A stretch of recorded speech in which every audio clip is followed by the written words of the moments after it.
Entonces, como quedamos, hoy vamos a hacer por lo menos uno o dos Kahoot, ¿ok?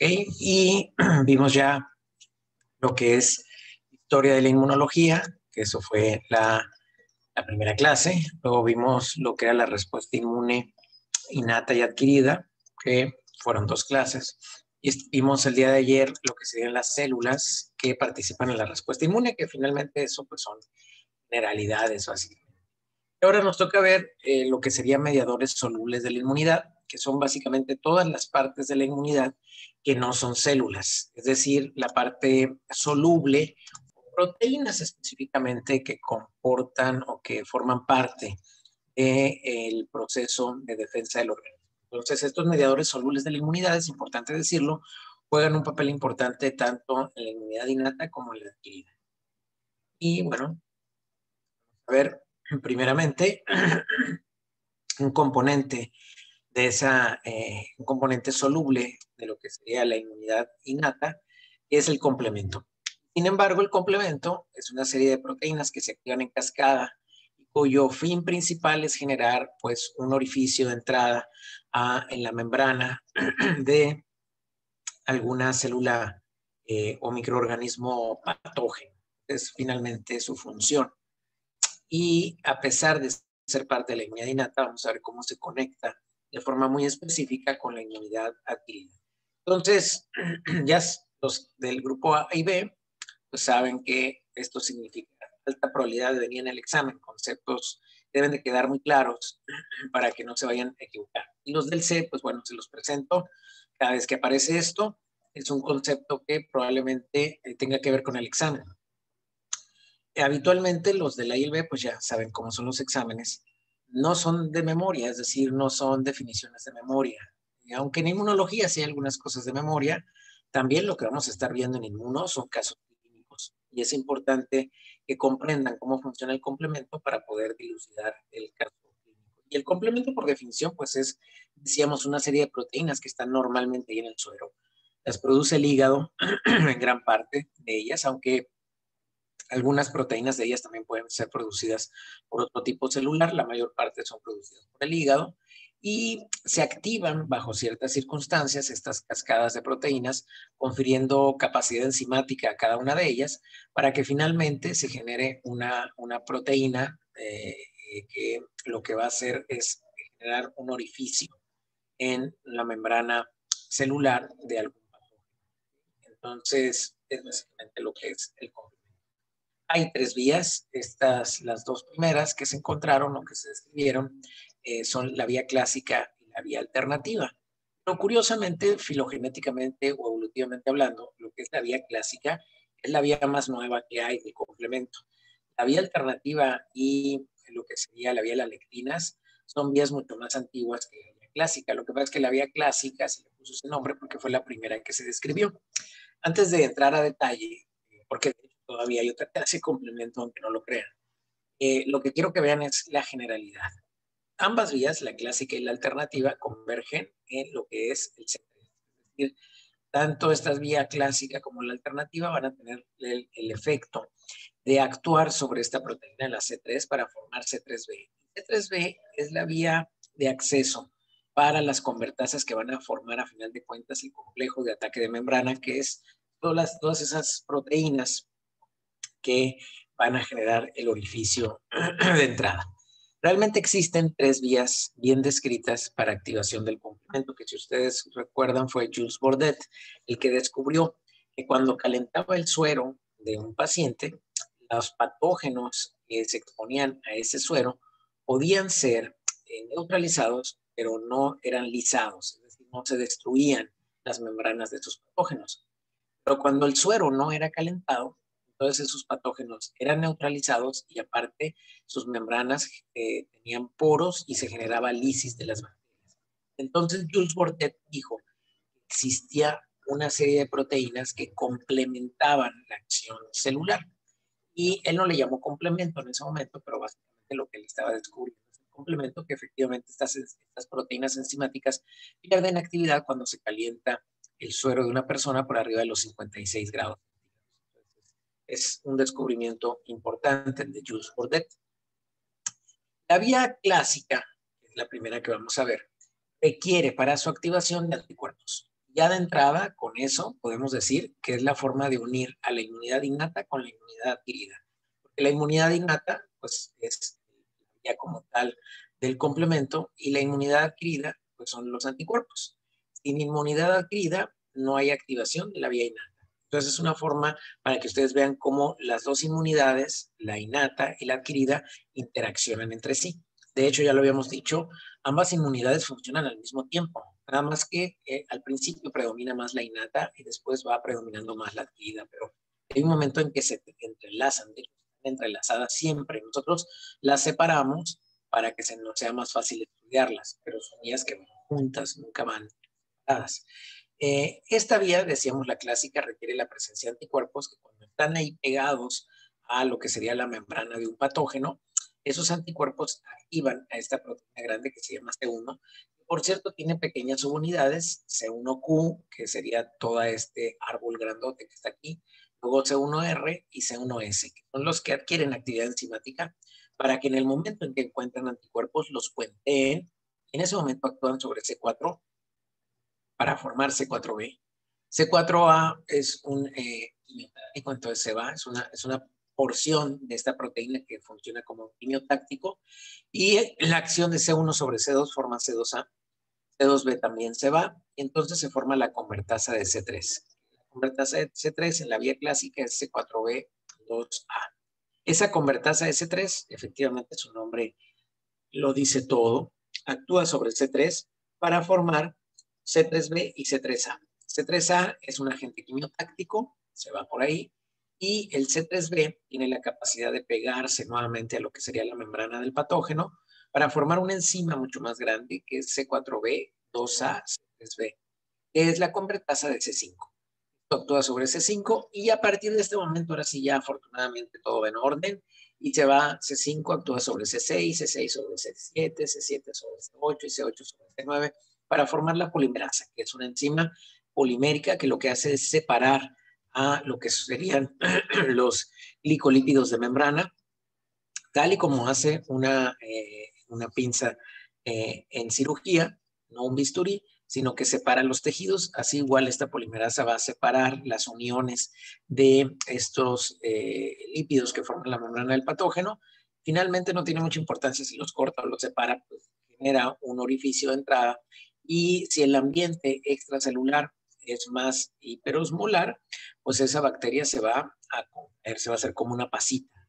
Por eso esa idea de a los perros cuando se les infecta, bueno, a los animales en general cuando se les infecta una herida, ponerles miel, porque lo que la miel hace es generar un estado hiperosmolar en el exterior y eso deshidrata a la bacteria y la vuelve como una pasita. En ese momento se genera una bacteriostasis. No está muerta la bacteria, pero sí está como en pausa. Y al revés volteado, si el ambiente extracelular es hipoosmolar, entonces lo que va a generar con ese orificio, el líquido entre dentro de la bacteria y la revienta. De cualquier forma, pues es muy grave para la bacteria que se le genere un orificio. Y el complemento elimina grandes cantidades de bacterias que diariamente ustedes pues ingieren porque se llevan de repente la pluma a la boca, o porque ya no se lavaron las manos, o porque de repente nos tocamos el ojo, en fin. Ahora ha disminuido mucho la función del complemento con esto. Constantemente las bacterias nos están atacando y el complemento las está eliminando. Requiere entonces la presencia de anticuerpos. Ya ustedes se imaginarán que un paciente con deficiencia de anticuerpos, la vía que se ve afectada en el complemento es la vía clásica. La vía clásica, si no tiene anticuerpos, no se activa. Ojo, pudiera ser una pregunta de examen. Conforme vayamos avanzando, ustedes irán conociendo patologías que se caracterizan por ciertas cosas. Entonces, si ustedes ya conocen una enfermedad que se llama enfermedad de Bruton, en la cual hay deficiencia de inmunoglobulinas, en el examen pudiéramos poner un cuadro clínico característico de la enfermedad de Bruton, ustedes tendrían que hacer el diagnóstico de enfermedad de Bruton antes de contestar la pregunta, este paciente, ¿qué vía del complemento tiene afectada? Bien, cómo va a depender mucho el conocimiento que tengan de la inmunología básica para poder dilucidar qué problema hay en el paciente y en base a la vía que tiene afectada, qué tipo de patógenos, los que más comúnmente le ocasionarían infecciones a ese niño. Bacterias, virus, parásitos, hongos. Todo eso que parece así como raro, al final lo que sería el curso, ustedes lo van a poder contestar. Si no, la mayor parte, una gran cantidad de esas preguntas, porque me parece que no, pero sí lo van a poder contestar. Y bueno, la proteína C reactiva no podría ser un método de activación del sistema del complemento, sí, pero no en la vía clásica. La proteína C reactiva activa el complemento en la vía alternativa. Una forma en que se activa el complemento. En la vía alternativa, la presencia de un patógeno o la presencia de la proteína C reactiva, como bien nos menciona Karina, ¿verdad? Pariente, pues es suficiente. No se necesitan anticuerpos. Que haya proteína C reactiva o que haya un patógeno, eso es suficiente para que se active la vía alterna del complemento. Entonces, si ustedes se dan cuenta, alguien con una inmunodeficiencia de globulinas no se queda sin el efecto del complemento. Nada más que su vía clásica no va a poderse activar, pero pueden activarse otras vías. De alguna otra manera, pues no lo dejan desnudo de actividad del complemento. Entonces, la vía alternativa es una vía muy buena porque no requiere nada para activarse. Con que haya patógenos, proteína C reactiva, dímero D, procalcitonina, interleucina 6, interleucina 1, prácticamente casi cualquier en gran cantidad en el microambiente extracelular, o el C3 automáticamente se activa actividad enzimática y se deslinda, ¿verdad? Se proteoliza y cambia de ser C3 a C3B. Ese C3B, pues se libera un pedacito que, miren, recuerden, se llama C3A, es el táctico. Y el C3B, acuérdense que tiene la capacidad de pegarse a lo que sería la membrana del patógeno, de oxonización que tiene el complemento.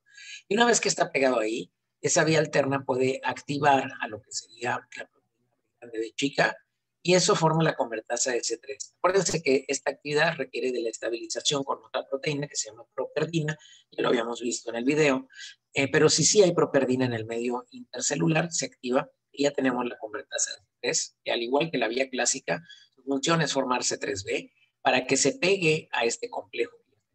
Y esto es la convertasa de C5, la vía alternativa, que actúa obviamente sobre C5, y luego igual si había C5 sobre C6, C6 sobre C7, C7 sobre C8, C8 sobre C9 y activación de la polimerasa. Entonces, fíjense, la vía alternativa, tal cual como nos describía Karina, es una vía interesante porque se activa cuando hay un proceso inflamatorio.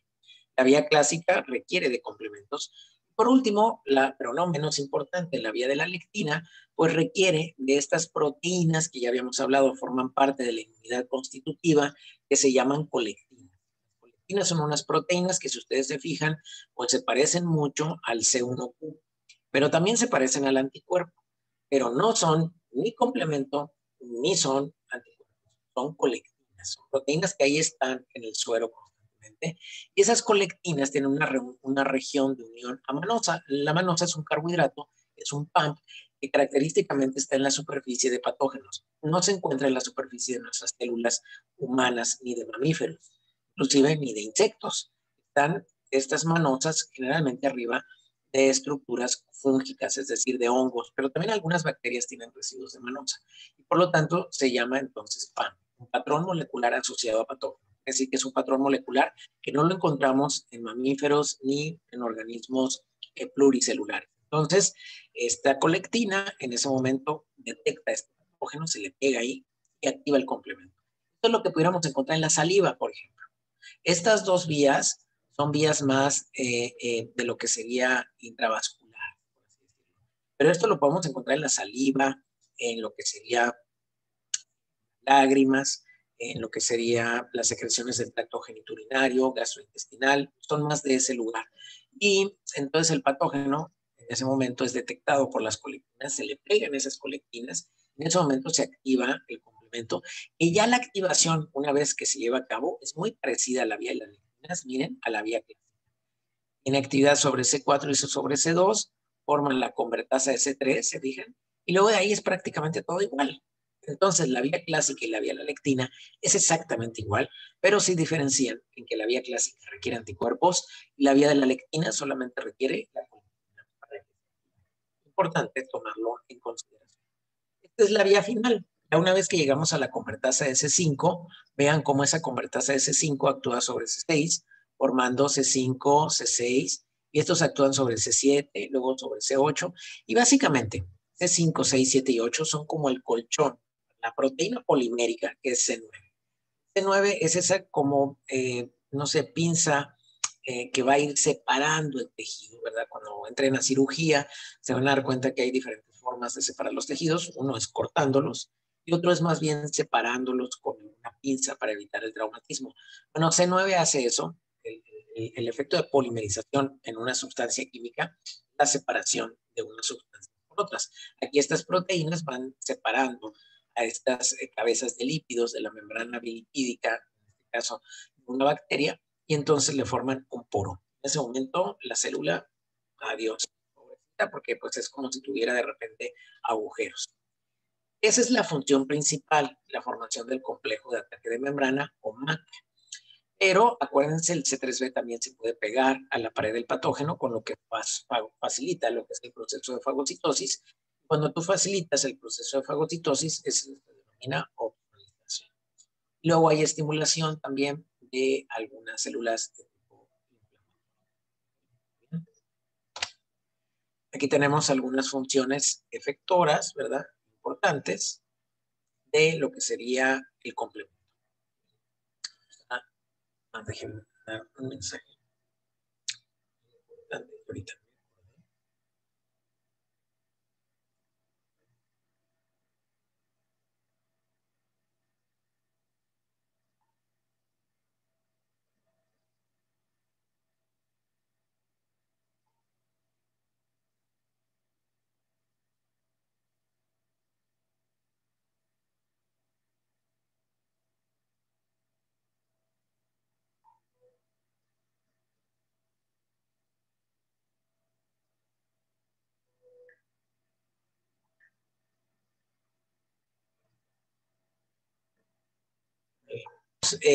Algunas funciones efectoras de lo que sería el complemento, la vía alterna, la vía clásica y la vía de las lectinas.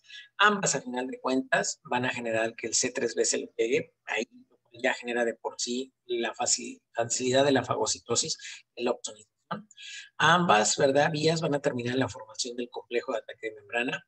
Y esos pedacitos pequeños que se iban soltando, el C3a, el C2b, el C4a, el C5a, que son pequeñas pedacitos que se rompen de la proteína principal enzimática, no son otra cosa más que quimiosinas. Ya iremos viendo cómo actúan las quimiosinas, o por qué es que las quimiosinas pueden hacer que lleguen a la inflamación, a lo mejor un neutrófilo, pero no un basófilo, o a lo mejor un basófilo, pero no un eosinófilo. Ya lo vieron el año pasado en patología, pero ahora lo vamos a volver a recordar.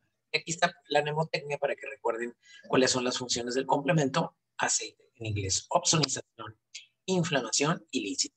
Inflamación se refiere al hecho del proceso de quimio. Es importante lo recuerden. Para recordarlo más, un video, aquí está la vía clásica, recuerden la vía clásica de anticuerpos. Los anticuerpos viene lo que sería el C1 del complemento, el C1Q, que junto con el C1R y el C1S adquiere actividad enzimática, actúa sobre C4 para formar C4B y C4A. C4A es un quimiotáctico, ya se fue. C4B se pega a la pared del patógeno. Entonces, en ese momento hay activación del C1Q sobre C2 para formar C2A y C2B. C2B se va, es también quimiotáctico. De hecho, es el único quimiotáctico que tiene la letra B. Todos los demás tienen la letra A. La única excepción. No tiene la menor importancia, no se los vamos a preguntar en el examen. Y esta es la convertasa de C3. C4B, C2A es la convertasa de la vía clásica de C3. Y vean cómo empieza a actuar sobre grandes cantidades de C3 para formar C3B. Recuerden que C3B le puede ocurrir varias cosas. Se puede pegar aquí a la membrana del patógeno, se puede unir a la enzima para formar la convertasa S5, o si está muy alejado del sitio de la enzima y de la pared, pues se lisa, se pierde, por así decirlo. Se genera una autólisis de la proteína. C3A ya se fue por ahí a ejercer su función. Este se va porque estaba muy lejos del espacio intercelular, pero los que quedan cerca, entonces ya quedamos o se pegan a la membrana de lo que sería el patógeno, favoreciendo la organización, o se pegan al C4B, C2A para formar la convertasa S5. La convertasa S5 actúa sobre C5 a su vez, formando esta convertasa de C6, C4B, C2A, C3B, C5B, es la completasa de C6, y luego de ahí ya se va en orden. 7, 8, hasta el número 9. Ya no hay ningún problema. Esa es la vía clásica del complemento. La vía alternativa, por otro lado, como decían, no requiere específicamente ningún anticuerpo. Con que haya factores inflamatorios, citocinas inflamatorias en el medio intercelular es suficiente para activar al C3 y que adquiera actividad enzimática y se vuelva C3B. Ese C3B, lo mismo, si están muy alejados del sitio de donde se generó la activación, pues se pierde, pero el que está cerca del sitio de una bacteria, pues se le va a pegar a su superficie. Y en ese momento el factor B se le va a pegar al C3B. Ese factor requiere estabilización por la properdina y otro factor más que es el factor D para formar B grande, B chica. Y esta es la convertasa de C3 de la vía alternativa. C3B, B grande, B chica con estabilización de properdina, adquiere actividad enzimática y va a actuar sobre C5 para formar C5A, que es un factor biotáctico, y C5B. El C5B después se va a pegar al C3B, B grande, B chica, C3B, para generar lo que sería el complejo de ataque. Está actuando esta convertasa de C3 sobre más cantidades de C3. Para que sea convertasa de C5, C3B, B grande, B chica, C3B otra vez. Esa ya es la convertasa de C5. Y ya en ese momento, ahora sí se va a ir a formar el complejo de ataque de membrana a partir de la vía alternativa.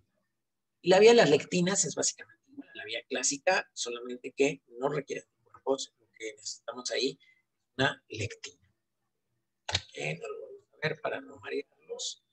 Tampoco vamos a ver este video para no marearlos más, que realmente es repetición. El complemento tiene ciertas regulaciones, es decir, es necesario que esté regulado, porque imagínense que el complemento se activara sobre todo arriba de nuestras células. Entonces generaría destrucción de nuestras células. Para evitar esto, el organismo humano y de los mamíferos en general ha desarrollado unas enzimas que se llaman reguladores de la activación del complemento. Hay muchos, actúan sobre diferentes partes del complemento y sobre diferentes vías de activación del complemento. No los vamos a ver todos, pero vamos a llegar al punto de revisar el inhibidor de C1, que es súper importante, y lo que sería el DAF, Dye Accelerating Factor, o factor desacelerador. Este factor desacelerador y el inhibidor de C1 son muy importantes porque su deficiencia genera enfermedades que se presentan en las personas. Estamos viendo enfermedades. Entonces, esa es la generalidad del complemento. Creo que está bastante sencillo. Si se fijan, no es necesario que se aprendan todo el complemento. Pero sí por lo menos tendrían que saber dónde son los sitios donde convergen las tres vías y cuáles son las enzimas más importantes. ¿Cuál es la diferencia al inicio de la activación de cada una de esas vías? Eso sí sería importante porque es básico que sepan eso para poder resolver los problemas clínicos que vienen en el examen. Es importante. Luego vamos a ver lo que son las citocinas. ¿Son laboratorios que miden esos reguladores? Sí, de hecho, varios laboratorios miden esos reguladores, afortunadamente, nos permiten hacer diagnósticos. No son estudios que se pidan muy comúnmente, porque estas enfermedades inmunológicas, pero sí, ustedes podrían llevar a cabo el diagnóstico, no en el laboratorio. Ya lo veremos cuando veamos las patologías específicas. Las citocinas, pues no son más que esas proteínas que utiliza el sistema inmunológico para comunicarse, ¿verdad? También se pueden medir por laboratorio, algunas de ellas es muy caro medirlas por laboratorio, por eso medimos de forma indirecta algunas. Como definición, y vean aquí la importancia, son un grupo grande, heterogéneo, de proteínas que se secretan por varios grupos celulares y que van a mediar prácticamente todos los aspectos de la inmunidad innata y adquirida. Es la única manera que tienen las células de comunicarse entre sí. Tienen muchos nombres. De hecho, el año pasado vimos interleucina 1, factor de necrosis tumoral, interleucina 6. Todas ellas son citocinas. Pero también es una citocina, una interleucina. Un factor de necrosis tumoral también. Un factor de transferencia. Cuando yo digo, este es una quimiosina, pues una quimiosina a final de cuentas es una citocina. Los interferones son citocinas. INRI, una insulina es una citocina. La hormona tiroidea es una citocina a final de cuentas. Y pues ya me meto con neurología de una vez. Todo lo que serían los factores que se liberan en el axón terminal, los neurotransmisores, son citocinas también.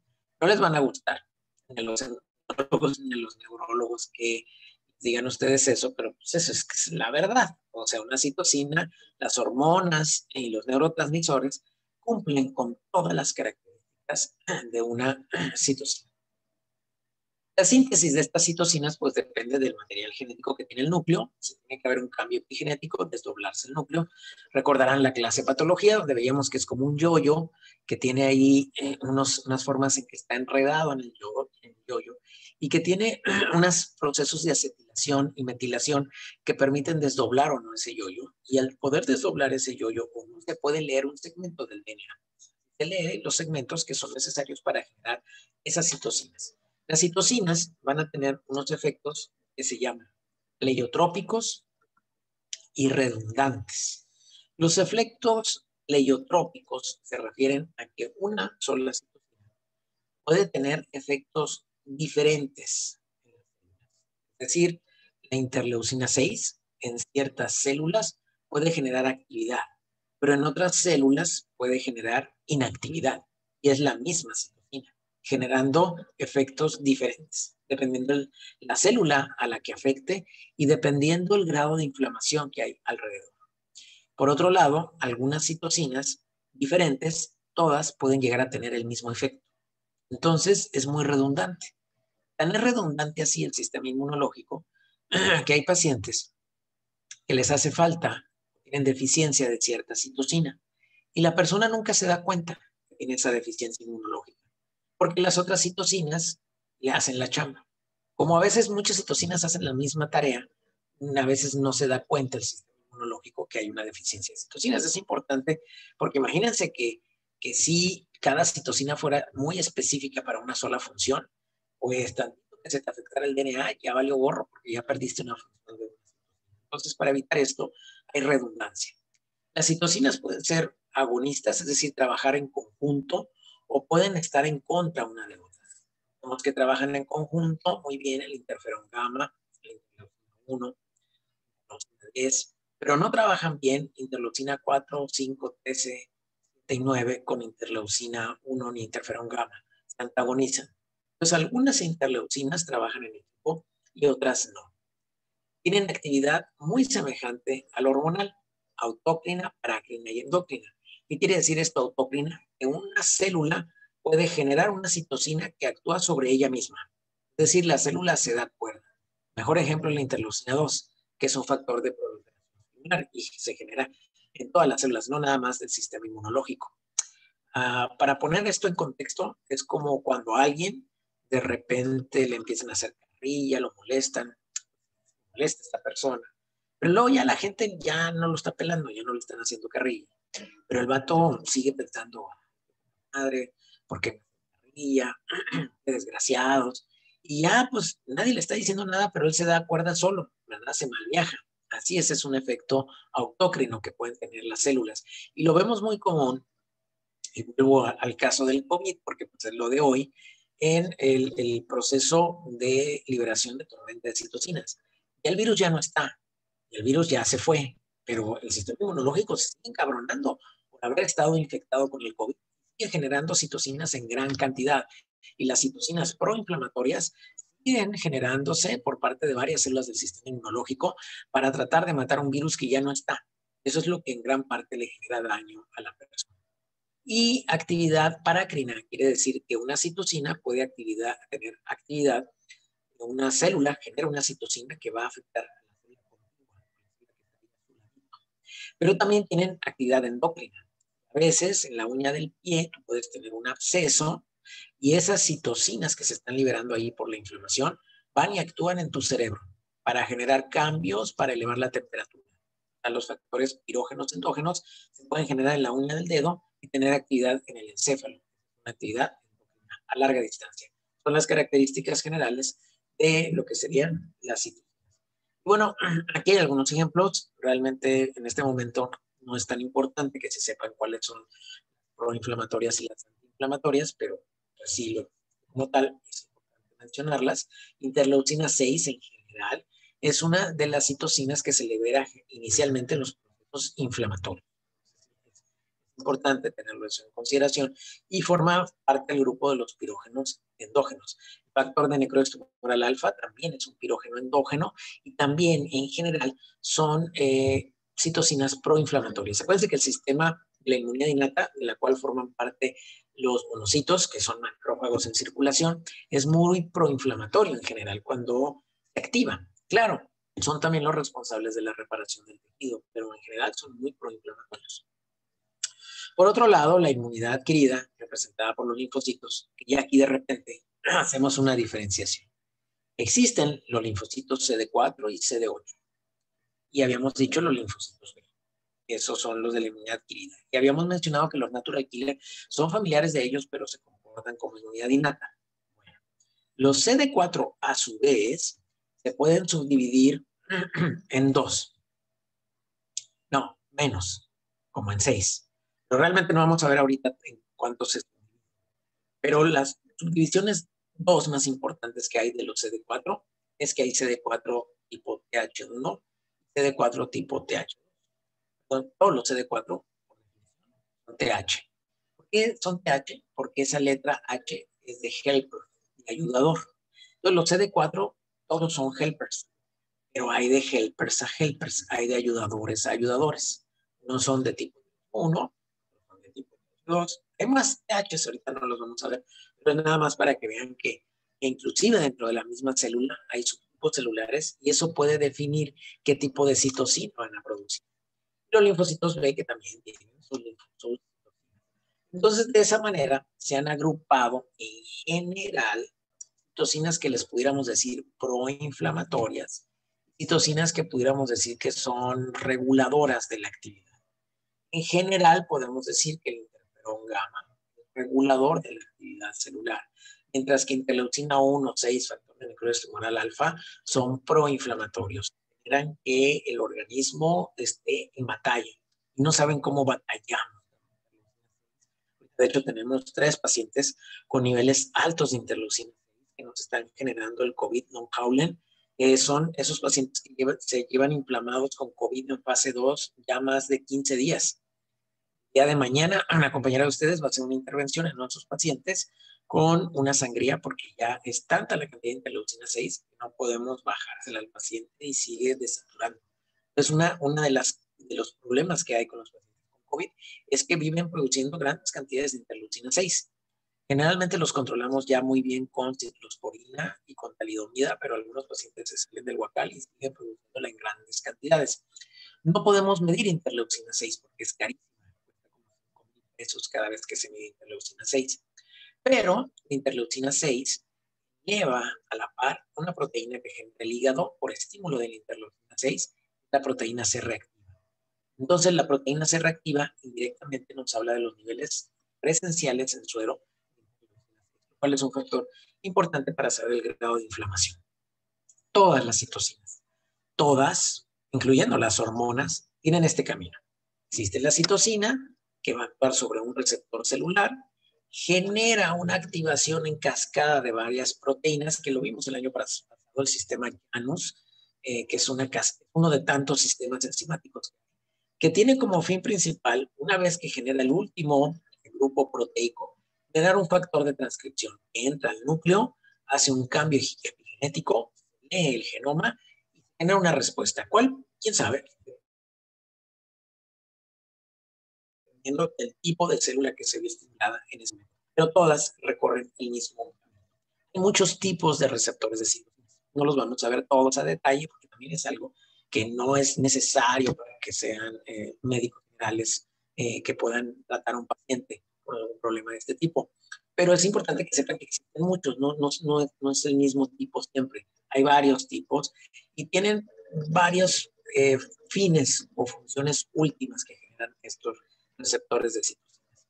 Hay varias vías que se activan. La vía más clásica y más sencilla de entender es la vía Janus. Por eso aquí viene Jack, que es de Janus Activator Inosina, una citocina de activación Janus. Janus como tal es el nombre de un dios griego, que bueno, después básicamente lo roban los romanos porque tenían un dios semejante, de los inicios y los finales.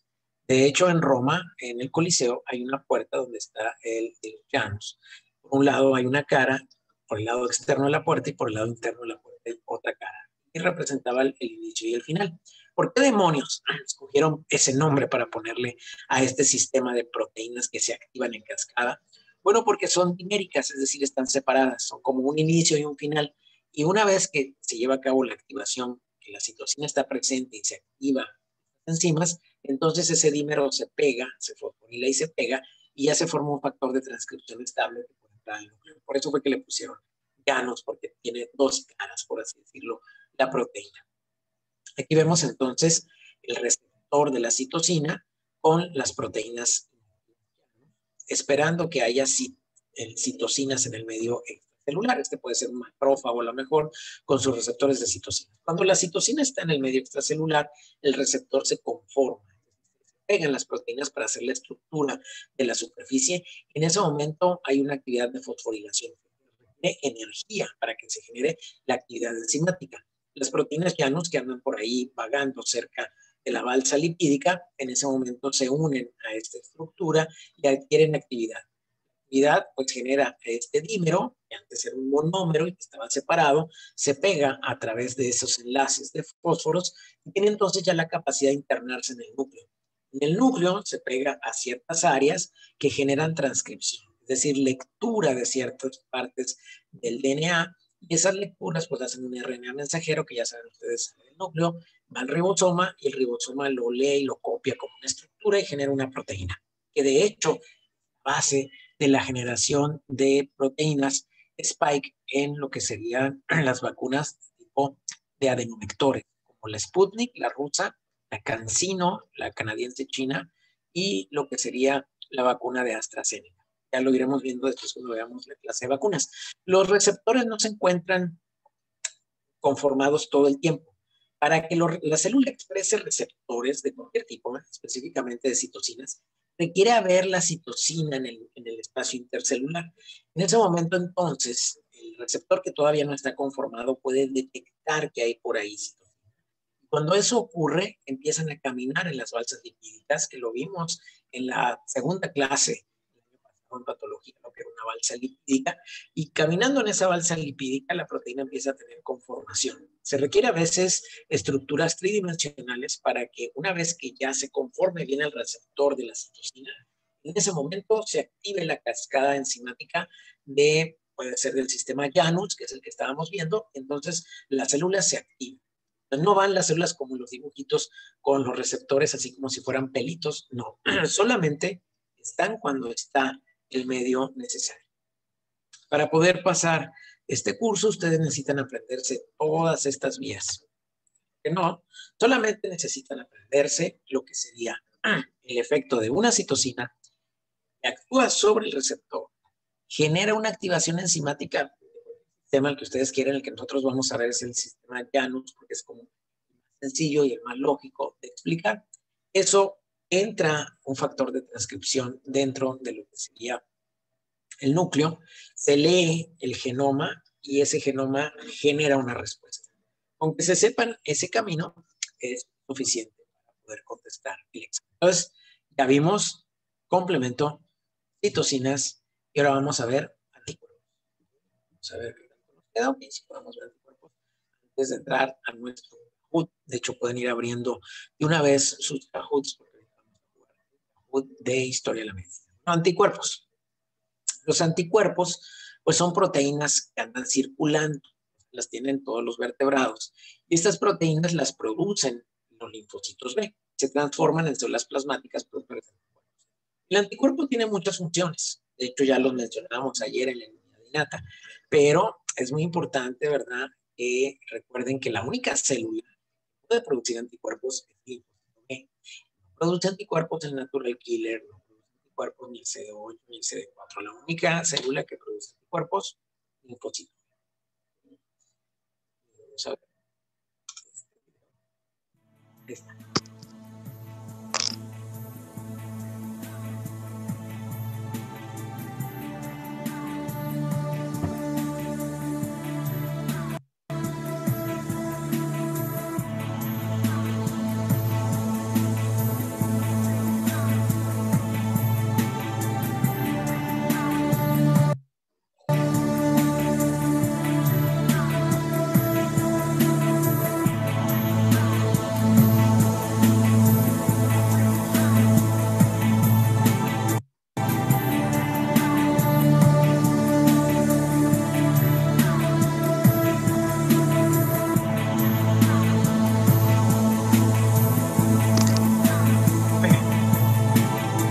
que vimos ahí básicamente fue un anticuerpo que se le pegaba a una bacteria y la opsonizaba, es decir, permitía que el macrófago reconociera esa bacteria.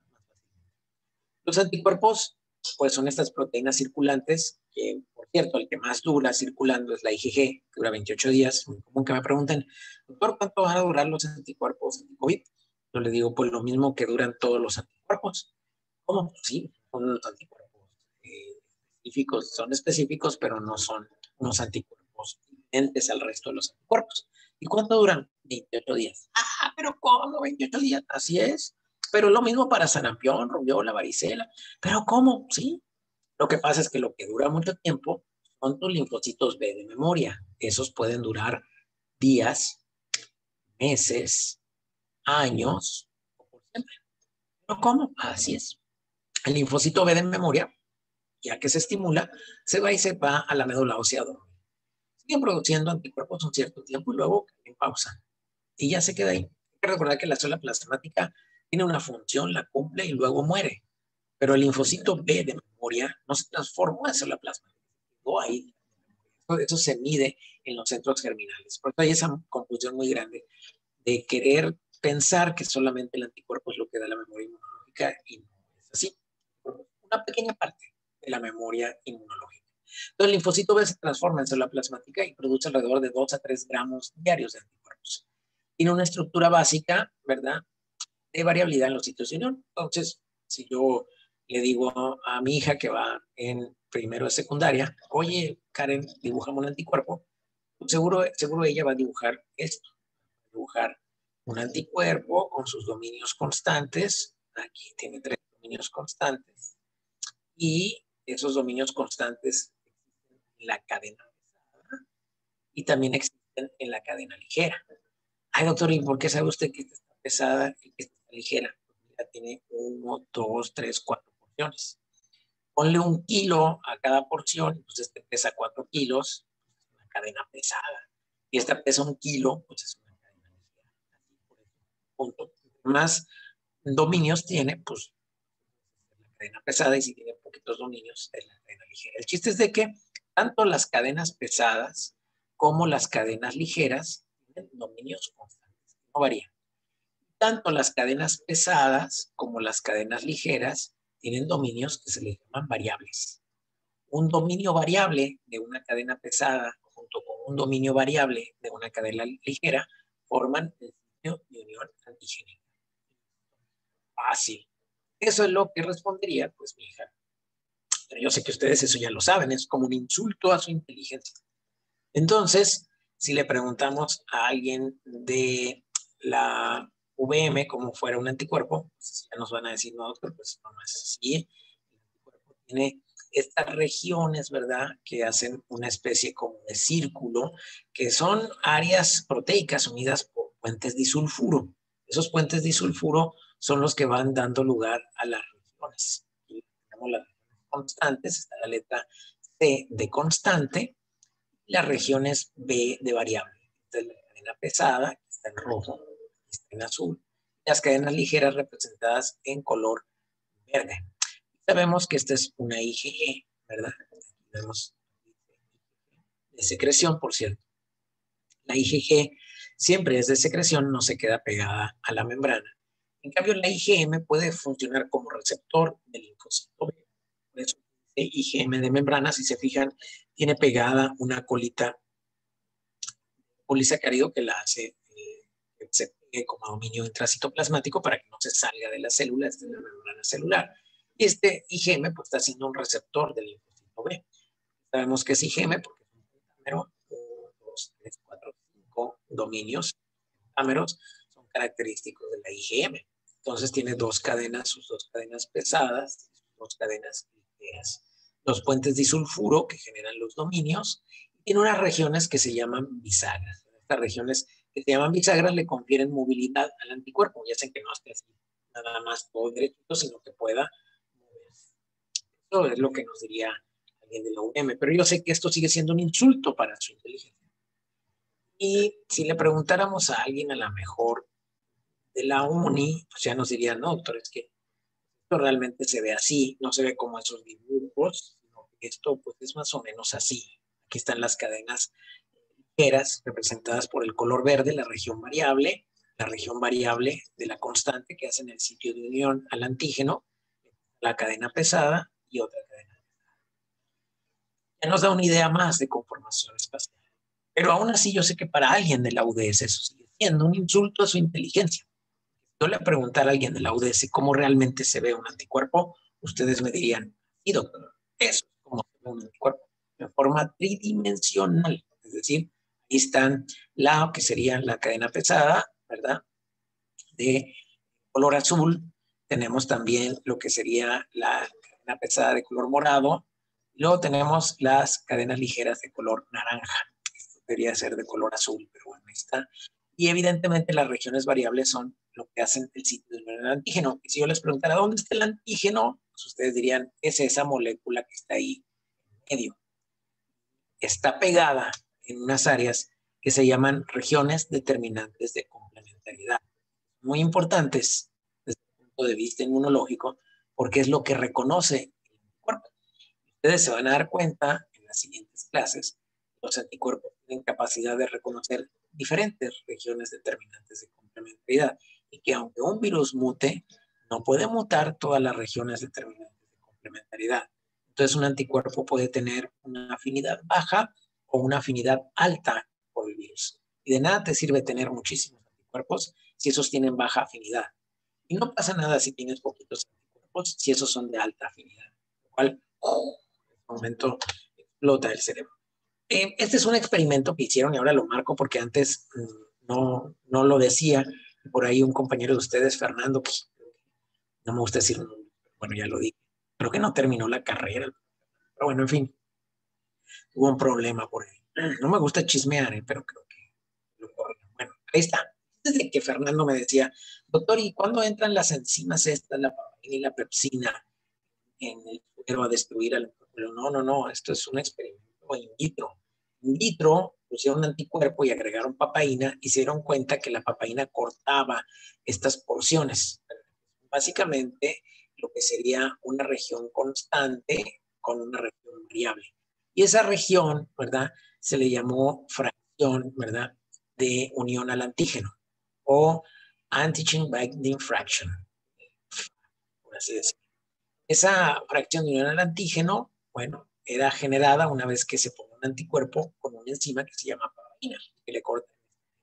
Y se quedaba una región que es una región que se puede cristalizar, que también siempre es constante. Entonces, esa región cristalizable o constante es esa región con dominios constantes que queda cuando un anticuerpo es separado por medio de una acción enzimática, por la papaína. Por otro lado, la pepsina tenía capacidad también de cortar, ¿verdad?, en estas áreas, un poco más abajo, generar dos regiones complementarias, pero unidas entre sí.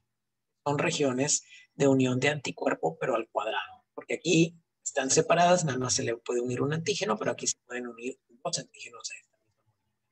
El chiste es de que esto lo que nos dice, el anticuerpo siempre va a tener una región que es constante, que nunca varía, y va a tener una región arriba donde están las regiones variables, que es muy variable y que permite que se una ahí.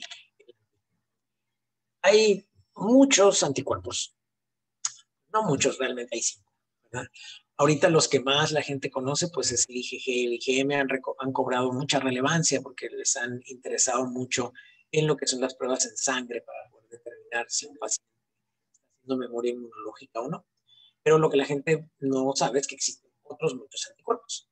Yo les preguntaré en este momento, y los escucho, ¿qué anticuerpo es el que más abunda en el organismo? ¿Cuál dirían ustedes?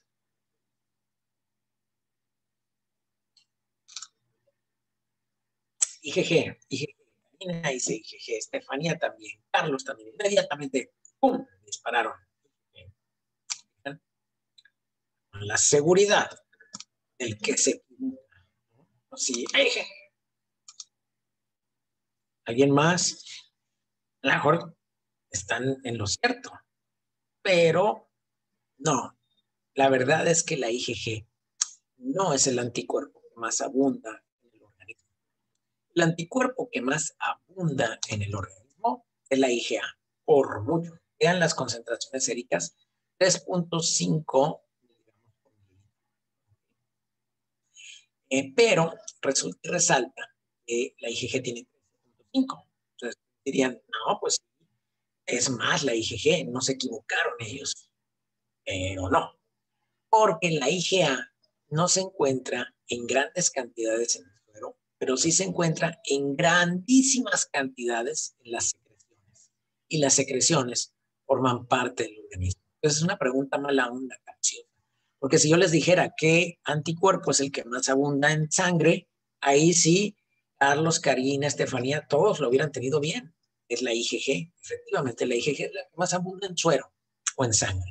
Pero el anticuerpo que más abunda en el organismo, en la secreción de la vía respiratoria, en el tracto gastrointestinal, es por mucho la IgA. Mucho, mucho más. Nada más que no la podemos medir, las cantidades que están en secreciones, porque están variando constantemente. Y lo que medimos es lo que está en suero, pero lo que está en suero no correlaciona con la cantidad de secreción de anticuerpos que están en las secreciones.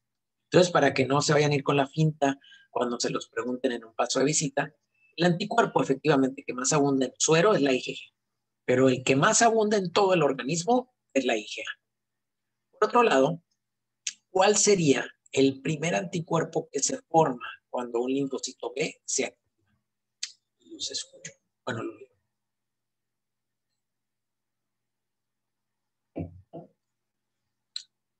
O bueno, díganme cuál es el anticuerpo de memoria. Y sería muy fácil. El anticuerpo de memoria se elige M porque tiene la M de memoria.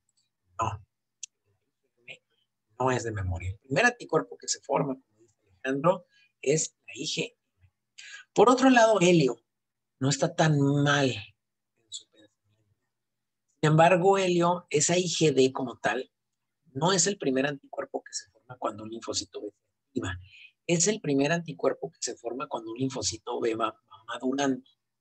No cuando se activa, sino cuando va madurando la médula ósea. Efectivamente aparece primero la IgD, que es parte del receptor del linfocito B. Pero lo primero que produce una célula plasmática cuando se activa es la IgM. Entonces, ese es el primer anticuerpo. Posteriormente va a producir la IgG, que va a ser de memoria. Entonces, por mucho en el organismo es la IgA. En segundo lugar sería la IgG. Pero en sangre, lo primer lugar es la IgG. Pero vean, en segundo lugar es la IgA, tampoco está tan lejos. Luego sigue la IgG. Los que hay muy poquito en el organismo, IgD e IgE. IgD porque prácticamente solamente lo encontramos formando parte del receptor inicial del linfocito en maduración. No lo encontramos bajo ninguna otra circunstancia. Inclusive no es soluble. Y la IgE forma parte, ustedes recordarán, de ese anticuerpo que requieren los granulocitos para hacerse estallar. Entonces, la IgE habitualmente está en menos de 100 unidades por mililitro en el suelo. En los pacientes alérgicos o que tienen parasitosis, se dispara, se va a niveles inconmensurables. Están las inmunoglobulinas, el porcentaje en el suero que normalmente vamos a encontrar y su función. La IgD, miren, tiene una función inclusive poco conocida. A pesar de que forma parte del receptor B, no se le ha encontrado mucha función. Entonces, ni siquiera aparece en porcentaje en el suero. Y curiosamente, a veces yo hago la pregunta en el examen, ¿anticuerpo qué es el que más abunda en el organismo? Y hay gente que de verdad me pone IgD, aunque usted no lo vea. ¿Cómo si ni siquiera hay trazas de IgD? Ya ni siquiera es el más cercano a poderse imaginar. El que más abunda en suero es IgD. El que más hay en el organismo es IgD.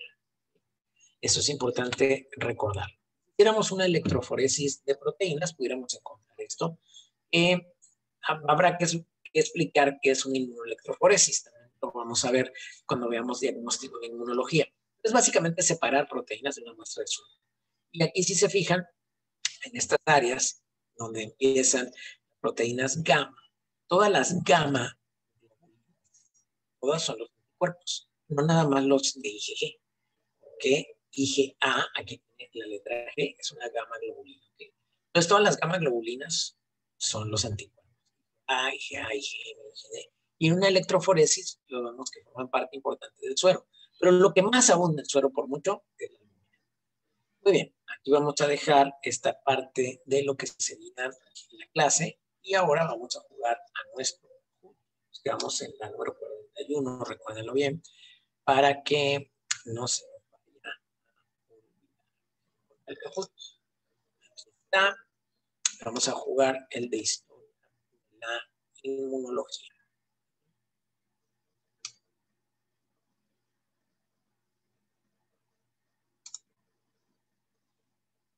Vamos a ver qué tanto recuerdan de la historia de la inmunología.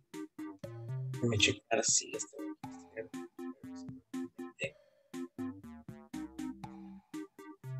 Muy bien. Perfecto. Entro Jaden. Entro ella.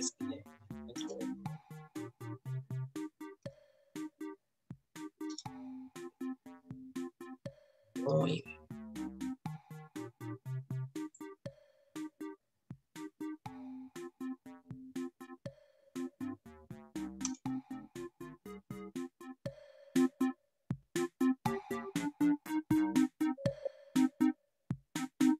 Va a estar buena la competencia. 3 grupos.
Vamos a ver.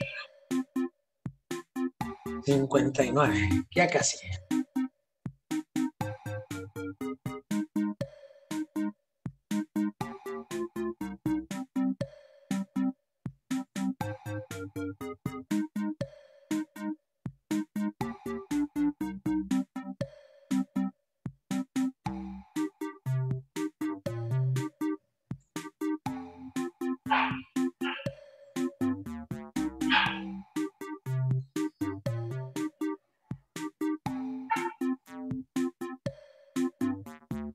Muy bien, 54. Ya casi. Estamos cerca.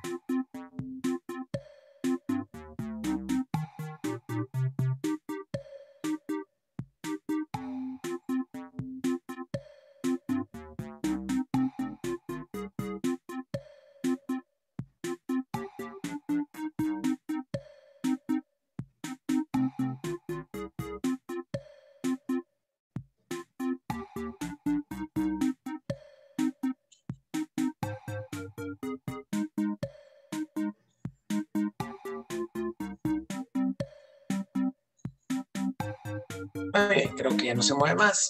Vamos a empezar. Historia de la inmunología.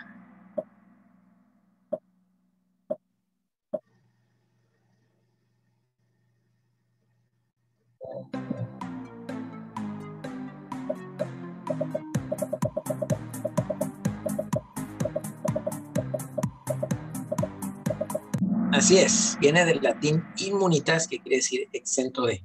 Pensé que inmunidad era un término legal al inicio, que después ya pasó a ser un término médico. Muy bien. Alberto Ríos. Siguiente.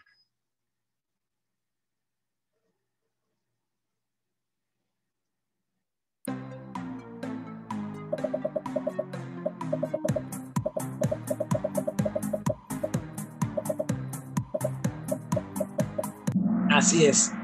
Lady Mary Wortley Montagu fue la primera persona en observar el fenómeno de la inmunidad. ¿Ok? No fue Robert Koch, por favor, ese es el del bacilo de Koch, de la tuberculosis. Elias Menshikov fue el que desarrolló una teoría, pero fue el primero en observarla.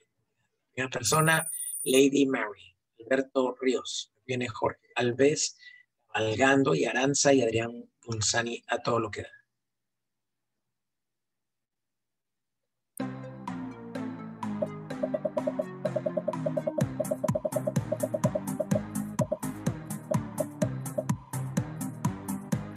Efectivamente, Edward Jenner es el padre de la inmunología. No Anthony Van Leeuwenhoek, que es el de los microscopios, por favor, que no los microscopios. Paul Ehrlich tampoco es el padre de la inmunología. Alberto Ríos.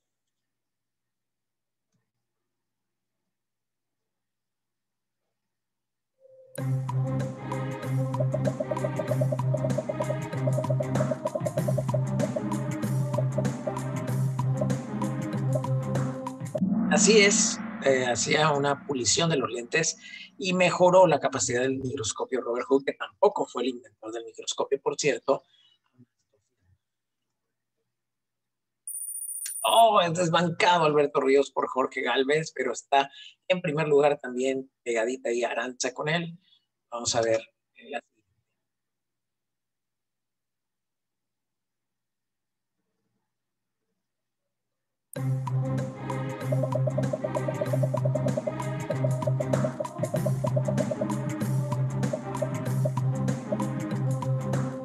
Así es, Robert Koch fue el de los postulados de Koch que siguen hasta la fecha, por cierto, dije.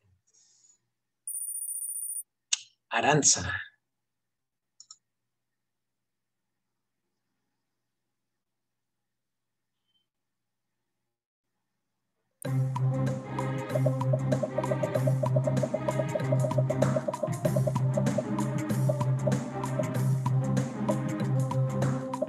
Y es Louis Pasteur, fue el primero en producir vacunas como tal y acuñar el término, de hecho, vacuna. Oh, Alberto Ríos otra vez, en primer lugar, pero por milímetros sobre Aranza.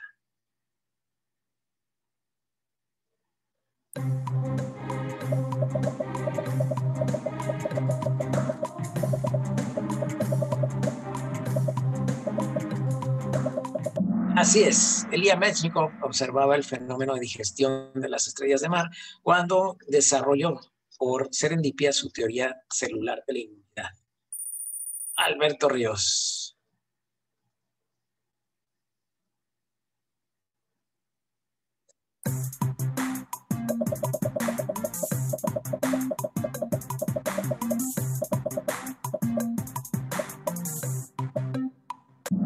Así es, Paul Ehrlich, el alemán, es el padre de la teoría de la inmunidad, o la teoría humoral.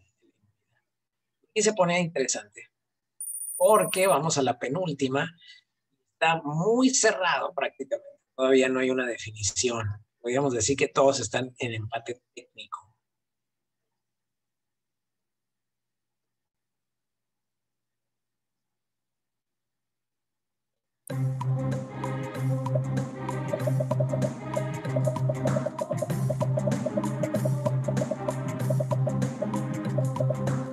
Así es.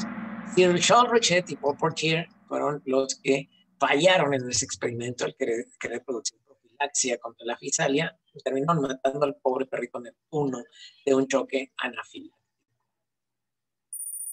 Y bueno, aquí se va a definir todo. Y está un pequeño error de dedo, que se les vaya el internet, cualquier cosa puede pasar. Inclusive está todavía en la pelea Kitsia, Alberto Ríos y Adriana Musani. Que gane el mejor.